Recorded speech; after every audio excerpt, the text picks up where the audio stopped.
Before we begin, I'd just like to have an acknowledgement of country and acknowledge the traditional custodians and the owners of the land on which we're gathering today. I'm coming in from Wadawurrung land, which is in Geelong in the south of Melbourne. And it's great to see so many joining us from various parts of Australia and I think beyond New Zealand as well. Great to have you all here today.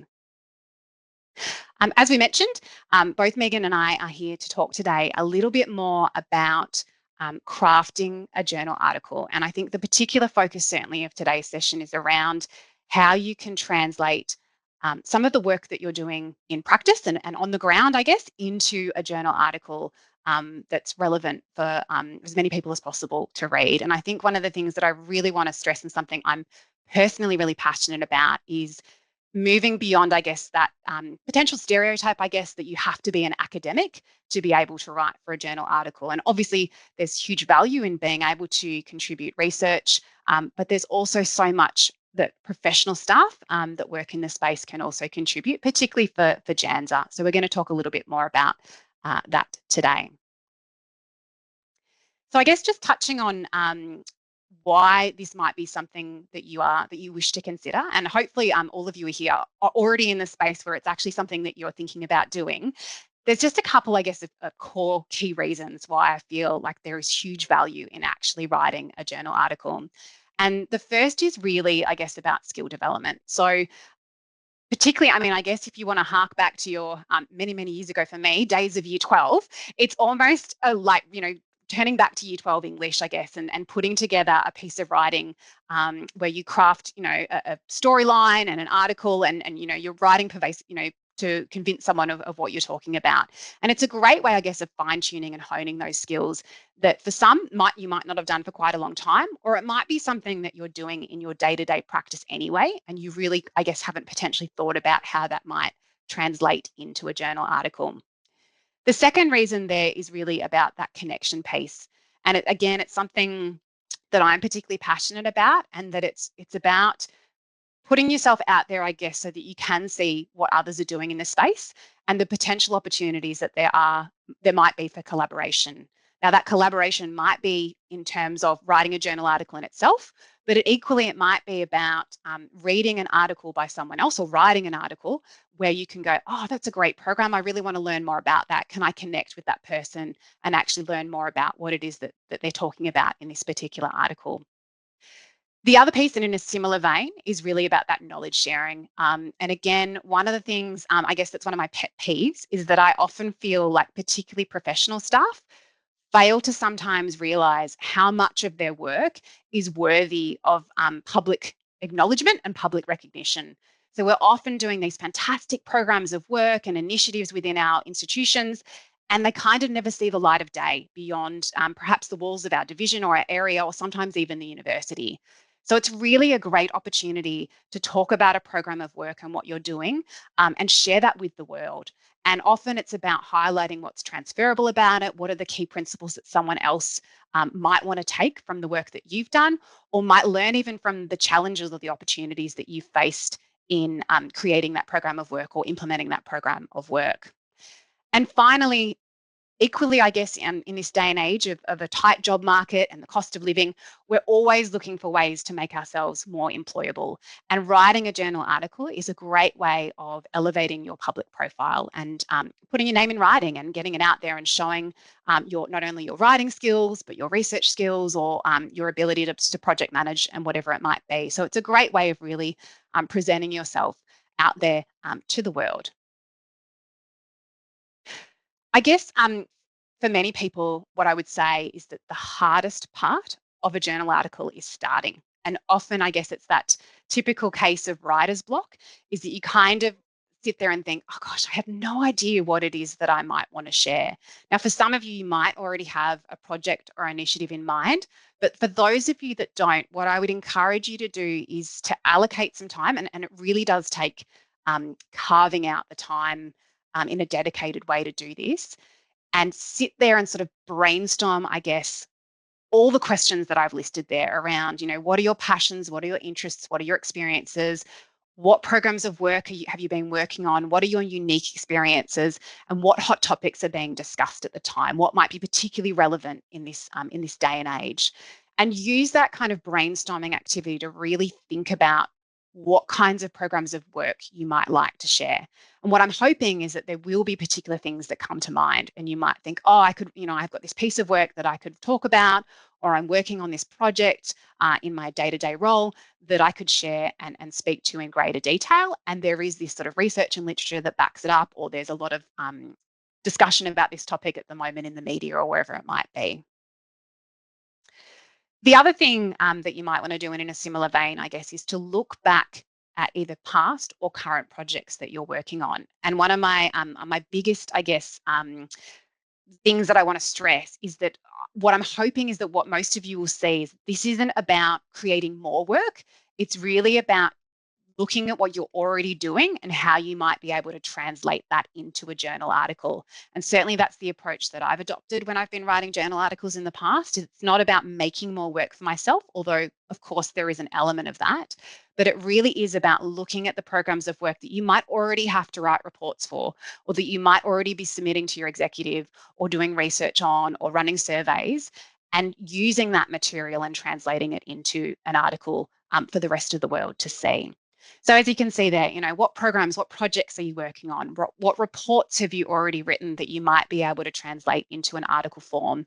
And are there any presentations that you've given across your university, within or beyond, that you could convert into a paper? Things that you then might want to consider as part of that process is around whatever you've brainstormed, whatever projects or initiatives, but is it adding new knowledge, perspective, or content? What's your unique contribution, and what are you going to be adding to this field of research or study? Do you need to seek approval to share the program of work as well? If you do need to seek approval, it might be something, for example, a topic that you might need to seek executive support from, or you might need someone, whether it's your manager or your supervisor or a higher executive, to sign off on making sure that they're comfortable with that program of work being presented in a public forum. And I guess a good example of that sometimes might be the work that I do, which is around the sexual harm prevention space. We always like to make sure that there is executive sign off on any content, so that our VC and our executive members aren't suddenly surprised to see a journal article talking about the work that we might be doing in a public forum. Um, the other question that you might want to ask is whether a journal article itself is the right forum. And we do have the JANZSSA blog, and that, I guess, is less of a rigorous process to put together in terms of writing for that blog. And it might be more of a thought piece that you might want to be able to contribute without the layers of work that are involved in writing a journal article. And I guess the final question there really is about, with that program of work or those initiatives that you're thinking about writing about, is now the right time? Have you got enough content? Have you got enough material or enough research? Or do you need to give it a bit more time before you can kind of pull all the strings together to produce a cohesive article? And certainly, there are various submission dates for JANZSSA, but there's always opportunities to chat with the team around when might be the best time to submit, and whether we can have an online early publication, or which edition that it might feature in if it is accepted for publication. I talked a little bit about collaboration before, and sometimes it can be challenging, I guess, to identify this in advance. But one of the things that might be a good way, if it's not something that you've done before, or you want to partner with someone perhaps that has more experience in this space, is to look for someone else who you might be able to actually co-author an article with. So looking at whether there's someone who's worked on a similar project in another university, or whether there's another person within your own university who might have more experience in the space that you could consider contributing to that article with. There's obviously some pros and cons in that space. There are some challenges around cohesion of style, delays if you're waiting on someone else to contribute their component of it, how you kind of agree on authorship, who gets the name first, any kind of confusion or misunderstanding about what you're actually trying to achieve, and what message you're trying to send in the article. But there's also lots of pros. So it's a great way of sharing the workload, of getting some experience writing with someone else, creativity of thought in terms of the contribution and the thought process they might have about what you include in your article, and obviously just another eye to look over and provide advice and review and contribute to the paper that you're putting together. So something to sort of keep in mind, I guess, if you do have an idea that you're wanting to work with someone else on. When you get to, I guess, the point where you feel like you've kind of ticked all those boxes and you have the answers to those questions that we've talked about, it's a really good idea to, I guess, continue that brainstorming process. So I guess, digest what you've done, have a break, come back to it, and then start to really map out a plan for what you might want to include in your article. And I mean, it really is, I guess, this hands-on, like just, block out an hour and sit there and kind of just do a dump of information. And it doesn't have to be neat, it doesn't have to be coordinated or organized yet. It really is just a thought process. So how could you explain what you are wanting to share in 30 words or less? So what did you do? Why is it important? Why did you do it? What happened? What was the process? Now, not every journal article is going to have the exact same format. You might not have surveys, you might not have data to share. It might be more around a program of information that you're sharing, but think about your elevator pitch, I guess, in terms of if someone walked into a room and you were trying to tell them about this particular initiative, what would you impart to them in a very brief, succinct way? Think about too, who's your target audience, and is the JANZSSA journal, in this case, the right platform? So, who are you wanting? Who do you think that this information is most relevant for? Is it for student service professionals? That would be the really the right fit that we're looking for. But JANZSSA does have a very broad readership, so something to consider. Well, we've talked a little bit more about this, but what are the value does your program add? Like, why would someone want to read your paper? And are you thinking about the value of the information that you're presenting to others who might be picking up the JANZSSA article or looking at it online? What existing research also supports your program of work? So have you done a little bit of a basic literature review and seen what else is out there? Have you jumped on the JANZSSA blog and seen if someone else has talked about this space or this program of work? And you can search keywords on the JANZSSA, on the online JANZSSA articles, so you can kind of see if there's anything in particular that might have previously been written in the space and that you might want to review and have a look at.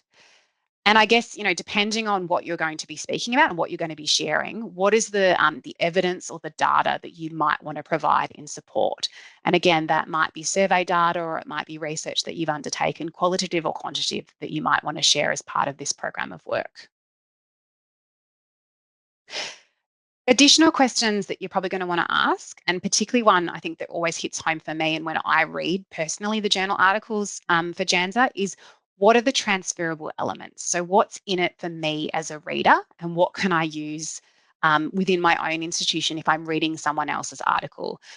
I really think it's so important that when we share these programs of work, we're thinking about what the value add is for someone else. So we're obviously sharing the amazing things that we've done and the challenges and the opportunities that present, but the transferable elements, I think, are particularly critical to engaging someone who's reading this piece of work and looking at it and going, that's great, I can use that, or I can think about how that I might employ that.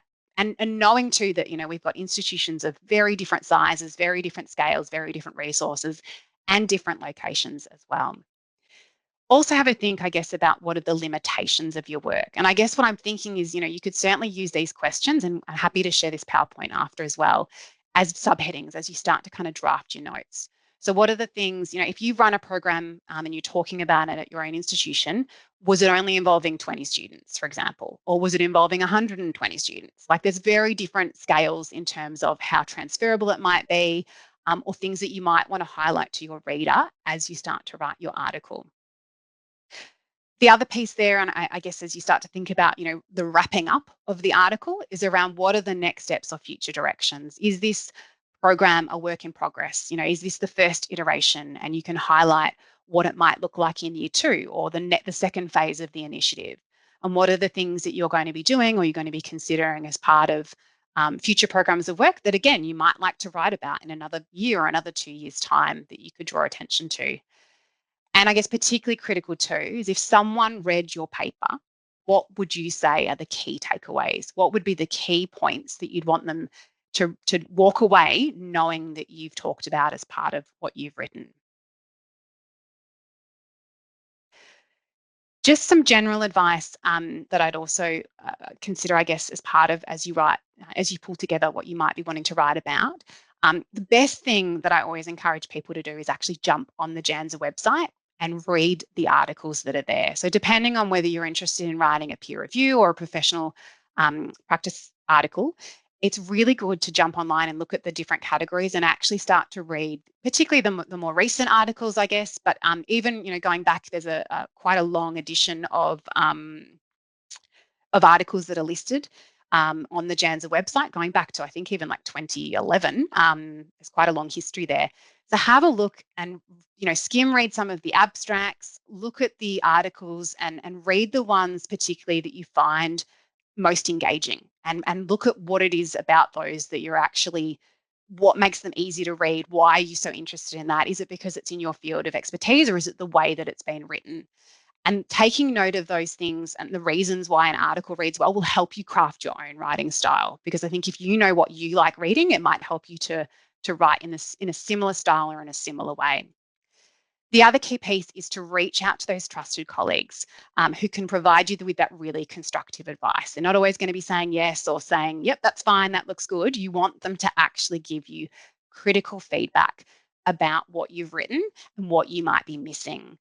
Because it's really helpful, I guess, to sort of, as you're forming these ideas and as you're forming your article, to kind of test those theories and test those concepts and ideas and make sure that you're on the right track from a variety of different sources. And finally, I know that there are provided templates on the website. So that's a great way as a starting point as well of kind of mapping out what your article might look like and identifying any gaps in what you might be wanting to share. I think we've touched on this a little bit, but that constructive feedback at the drafting stages. So you're kind of going to be doing, I guess, that seeking out that constructive feedback throughout the process, whether it's at that early brainstorming stage of like, is this a good idea to talk about? Has anyone else talked about this? But also as you start to craft the article and having someone else read it with fresh eyes.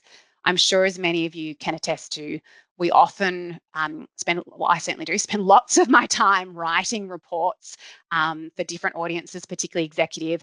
And sometimes, you've read them like 20 times and you just can't see the errors anymore or some of the things that just don't make sense. So it's always really handy to have someone come in, look at it with fresh eyes, kind of point out any sort of glaring inconsistencies or errors, and even just basic grammar, grammar errors and mistakes. One of the other things I'm sure that Megan and others that are in the call who are on the editorial board will attest to is please stick to the word limit. There is nothing worse than when we receive submissions that are huge. When you read the author submission guidelines, it will explicitly state, don't think it has to be war and peace. It very much is about conveying your ideas, your thoughts within that word limit. And if you don't stick to the word limit, it will be sent back for revision because that's sort of the basic tick box that you need to meet. Equally, ensure you meet the submission guidelines. So whilst we do have copy editing available, we really do want you to make sure that you've done your due diligence to have the right referencing style and that you've reviewed, revised and proofread for clarity and flow, and that those kind of basic things that you need to do sort of in day-to-day practice you're doing for the journal article as well. A couple, I guess, pieces just around general look and feel of an article, and I guess this is just my personal opinion. It's not the opinion of necessarily the editorial board. Is just around 3 S's, I guess, that structure, signposting, and storytelling. And for me, when you start to craft that article and when you're reviewing it in terms of getting it ready for submission, really think about, first of all, your structure. So how have you organized the article? What's the sequence? How does each section kind of service a specific function? How are you conveying what you need to as part of those specific sections of your article? Secondly, then look at your signposting. And to me, whenever I write something for any audience, I always try to make sure that it is really, really clear what I'm going to say as part of that next section of work. So really signposting and making it easy for the reader to follow. We just want to make sure that, it shouldn't be hard work to read a journal article. I know some are, certainly some of the more scientific ones, but where you can, and particularly as a professional staff member, it's kind of 101 just to make sure that you're outlining what it is that you're going to talk to next and really have that flow, that accessibility and that coherence to make it easier to navigate. And the final piece of the puzzle, I guess, it's kind of speaks to the quote bubble there, just around, would I read this through to the end if I hadn't written it myself? What is your storytelling component here? And that doesn't mean, adding in a story, but how are you writing in a way that's engaging, that's humanizing, that illustrates concepts, that encourages dialogue and discussion, and making it a really enjoyable read, so that not only are people kind of enjoying actually getting through to the end of your article, but they're taking something away from it at the same time and gaining value from it. What I wanted to sort of conclude on in terms of that advice piece is it's that starting is the hardest part, really do know that whatever it is that you're doing in your professional practice at the moment is worthy of sharing. And that if we had more of those out there writing articles, the world will be a better place, because we are all doing amazing and fantastic things. And we need to take the time to stop, to pause, to reflect, and to acknowledge that program of work and put it out there for the world to see. Otherwise, that hidden talent will be exactly that. It'll never be shared. We'll never know what amazing things you're doing, and others will never learn from what you've done, and you'll never be able to also self-reflect and constructively make improvements. So find that story that suits you, start the process, and start to get the runs on the board, because I think once you've written one journal article and had it accepted, it's quite addictive. You will want to write again, and you will want to get more and more experience and have the thrill, I guess, of seeing that publication come to life for everyone to see. I can see a few comments just talking about scale and lack of evidence as barriers. One thing I would say is that, I mean, as I guess I touched on, but have a look at some of the other articles that don't always necessarily fit that brief of having full-blown evidence, is that you can write an article about, the experience at a very small institution with a very small group of students or whatever it might be, as long as you identify, I think, the limitations there, and think about, how that principles of what you've done might be transferable. That's how I would view it anyway, is that anything we're doing, particularly, I mean, if you've had a bit of a search and there's nothing else being written about it, or if you've seen something written and you're doing something that's slightly different, it's still worthy of being written about. It's still worthy of sharing. It can be really daunting, but I really do think that so many of us do have something new to offer, because we all bring our own lived experience, our expertise, our own context. So it is 100% worth having the conversation about whether what you've got, what you're thinking about writing about, is something that might be, worthy of consideration as a journal article, and certainly for JANZSSA as well. Yeah, and I think the other, perhaps myth that we could bust here is, what you submit, it doesn't have to have been successful. It doesn't actually have to have made an impact, because there's learning that comes from your learnings about what you did, why you didn't, the barriers you faced, what you would do differently next time, the factors that contributed to it, not being a raging success, so there's value in us hearing about that. The other thing that I would say is there's value in us learning about the process that you used and hearing about that, rather than you reporting or writing about the outcomes. It's actually helpful to hear about the process underpinning that. So that might be something to think about. And, I know a lot of us in the student services space, we have wonderfully designed programs that, so wicked problem, students, for whatever reason, don't attend, but they're programs that we persist with and iterate and develop over time. So it might be sort of a more historical, like the evolution of something over time. That might be another way of kind of framing something up for submission. It can be an iterative process. It's not about waiting for the end product necessarily. It can be at various stages along the way. I know that in the past, I've got I think an article that's hopefully about to be published as well, about our Respect at Uni campaign that we have with the Victorian group of universities that work in sexual harm prevention. And I guess just to highlight too, that was an article that talks about a program of work that's cross-institutional.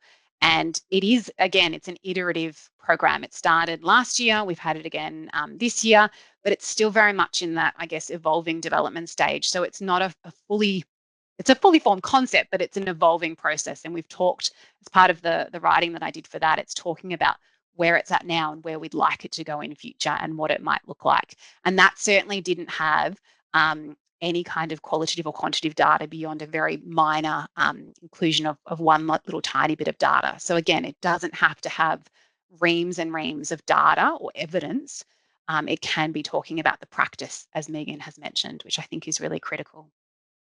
We are, I guess, continuing to develop sort of this professional development offering and working on programs that can help support people who might be considering writing for the journal. Carolyn, is there anything you wanted to add in terms of what support we might be looking at providing in future or what we might be able to do?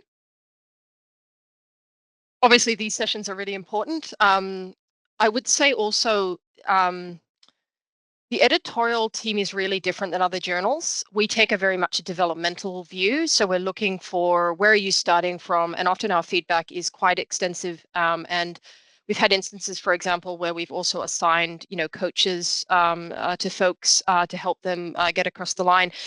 The final thought I would say is, and it's again, I'm just going to reinforce what Lauren said, is you don't have to start from scratch. If you've already written a report for work, step one, put that in for a conference. Step two, once you've got the conference and you've prepared the presentation, you've got the bones usually for a professional practice paper or a peer-reviewed article. So my suggestion would be that scaffolding is one of the most powerful ways to create momentum around it. So back to you, Laura. Hopefully that's helpful. I can see a question just about collaborative writing. Yeah, it's really tricky. I think that, a key thing is around, obviously, you want to have certainly a close enough relationship that you can provide, I guess, honest and constructive feedback to each other, which isn't always easy. But really, I mean, what you might even want to have certainly other people kind of be involved as independent kind of contributors who might be able to help bring the styles together, because if you write in one particular way and someone else writes in a very different way, it can be very jarring in terms of what the end product might be. So I think certainly about having ongoing conversations about style and feel and look and what messaging you're trying to get across is really critical. Megan, I'm not sure if you have anything to add to that.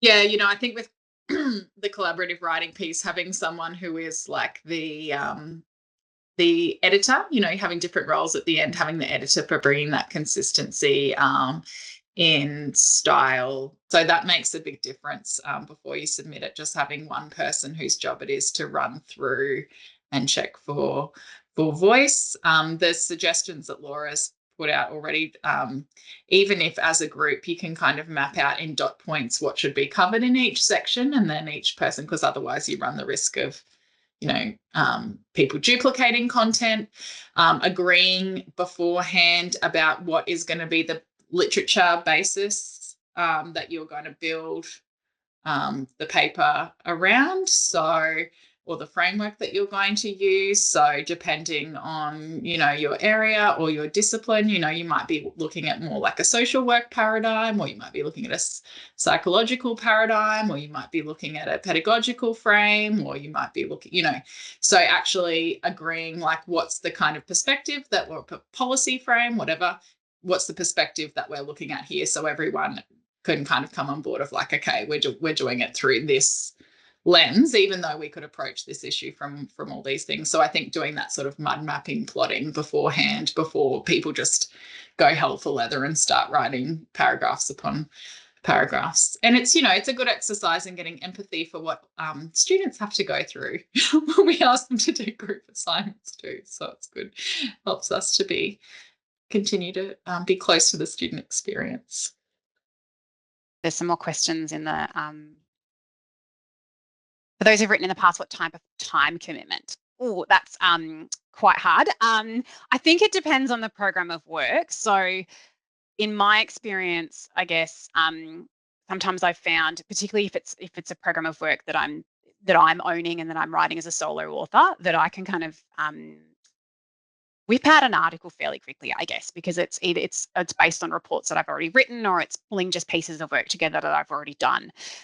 In terms of actually like the stages of the journal submission process, that can be quite time consuming, I guess, because you'll need to submit according to the submission deadlines, but there's an April edition and an October edition generally. So The deadlines for those are on the webpage, and you can kind of see when you have to ideally have submitted it in by. You can always submit earlier though. So if you're wanting to get it, if you've written something and you're not going to meet October, but you can submit it by December, always great to get it in early. And then there's a process obviously by which we review. I think it's good to sort of give yourself a bit of time, but I guess it depends on particularly the program of work that you're writing on and how across the space that you are. Again, if you're writing collaboratively, you might need to sort of extend your timelines there in terms of being flexible to others' deadlines and the like. And I think, as Carolyn's just mentioned, yeah, don't let the deadlines scare you off as well. Another question there about presenting the research topic as a workshop at either JANZSSA, should that be mentioned in the journal article? No, Megan, we don't need to necessarily specify that it's been presented? No. So, I mean, when you do write, you don't have to say that it's been presented at a conference or anything like that. You might want to highlight it as part of the transferable lesson. So you might want to say, that this piece of work has been, presented somewhere or whatever it might be, but it's certainly not a requirement.